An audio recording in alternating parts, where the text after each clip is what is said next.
नमस्कार मैत्रिणींनो, शुभांगी रेसिपीजमध्ये आपले सर्वांचे स्वागत।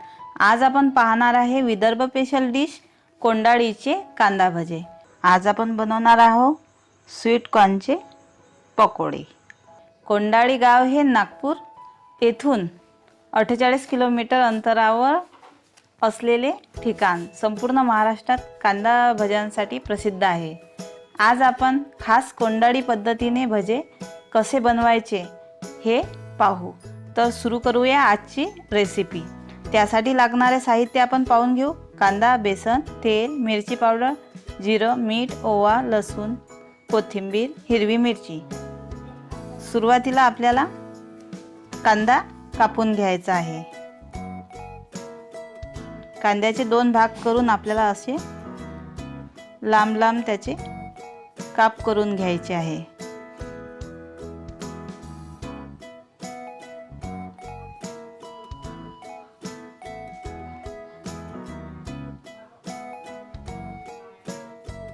अशा पद्धतीने आपल्याला कांदा कापून घ्यायचा आहे। मी 3 ते 4 कांदे घेतलेले आहे आणि ते आपल्याला हाताने असा वेगवेगळा करायचा आहे।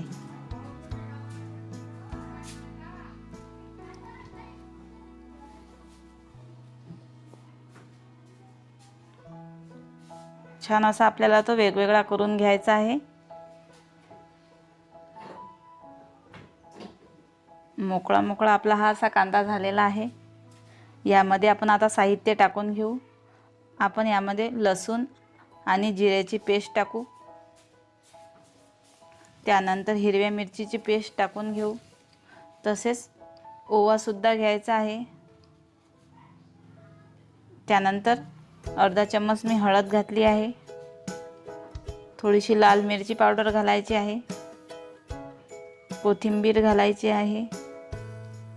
चवीनुसार आपल्याला त्यामध्ये मीठ घालायचे आहे। हे सर्व आपल्याला व्यवस्थित मिक्स करून घ्यायचे आहे। हे सगळं हाताने आपल्याला मिक्स करून घ्यायचे आहे। यामध्ये आपल्याला पाणी अजिबात घालायचे नाही। मिठामुळे आपल्या कांद्याला तसेच पाणी सुटेल। आता यामध्ये आपण थोडे थोडे बेसन टाकून घेऊ।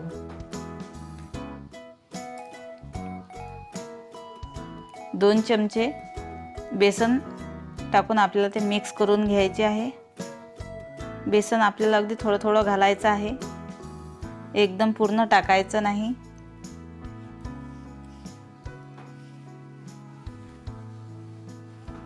आणखी 1 चम्मच मी बेसन घातले आहे। पुन्हा ते मिक्स करून घेऊ। आणखी 1 चम्मच टाकले आहे।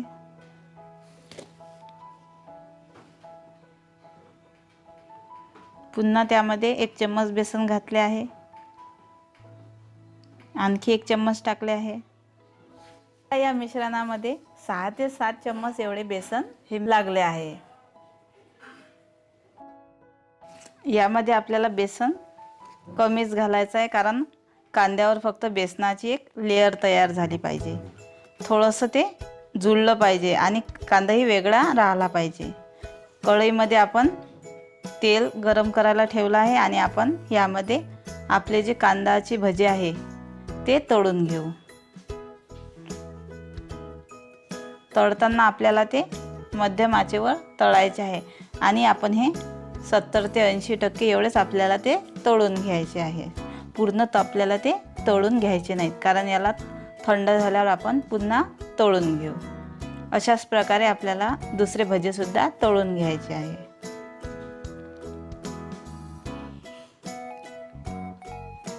हे पहा, हे 70-80% आपले भजे तयार झाले आहेत। आता आपली ही भजी थंड झाली आहे आणि याला पुन्हा आपण तळून घेऊ।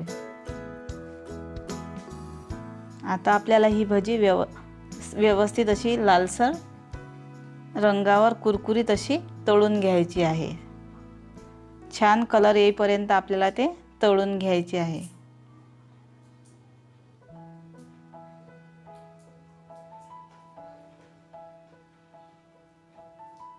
हे पहा, आपल्या भज्यांना छान असा कलर येत आहे आणि कुरकुरीत सुद्धा ही आपली भजी होत आहे।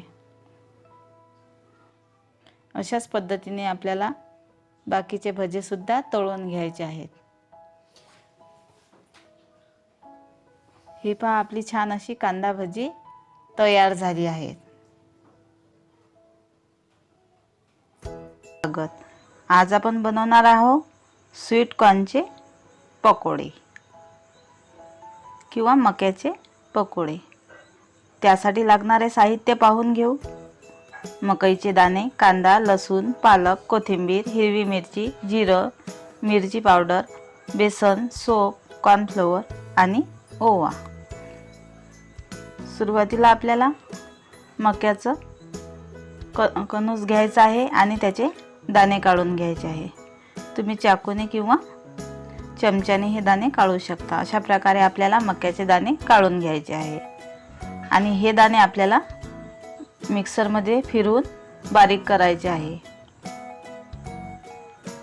मिक्सरमध्ये आपण बारीक करून घेऊ.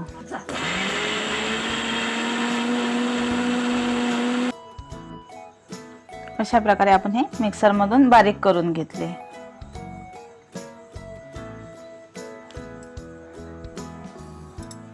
आता यासोबत आपण एक बारीक कापलेला कांदा घेणार आहे, ओवा, हिरव्या मिरच्यांची पेस्ट, थोडीशी कोथिंबीर,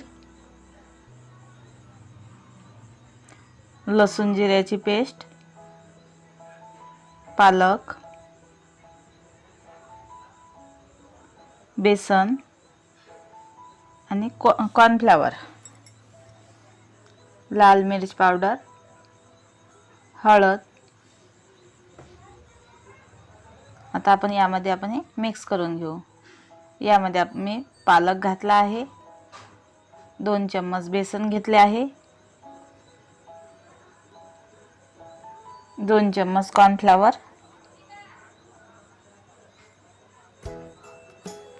कांदा टाकून घ्यायचा आहे, लसूण जिऱ्याची पेस्ट,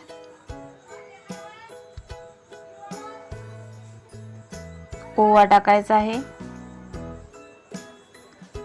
हिरव्या मिरच्यांची पेस्ट,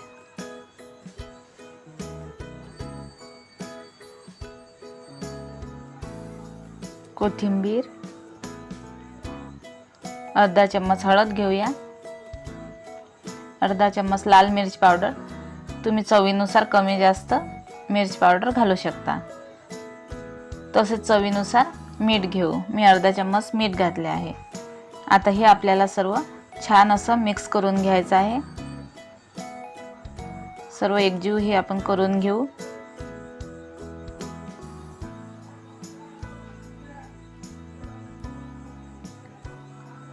आपलं हे छान असं मिश्रण आपलं हे तयार झालं आहे. आता आपल्याला गॅसवर कढईमध्ये तेल गरम करून घ्यायचे आहे.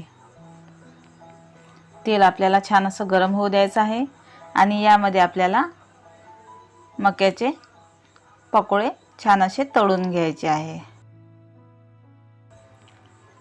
सर्व बाजूने आपल्याला हे छान असं सोनेरी रंगाचे आपल्याला हे कुरकुरीत असे तळून घ्यायचे आहे. परतून घेऊ आणि सर्व बाजूने त्याला छान असं कुरकुरीत होऊ देऊ. हे पहा, आपल्या पकोड्यांना सोनेरी रंग येत आहे. आपले पकोडे हे तयार झाले आहे.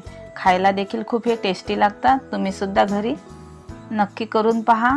लहानांपासून तर मोठ्यांपर्यंत सर्वांना हे पकोडे नक्कीच आवडतील. अशा साध्या व सोप्या नवनवीन रेसिपी पाहण्याकरता शुभांगी रेसिपी या चॅनलला लाईक आणि सबस्क्राईब जरूर करा.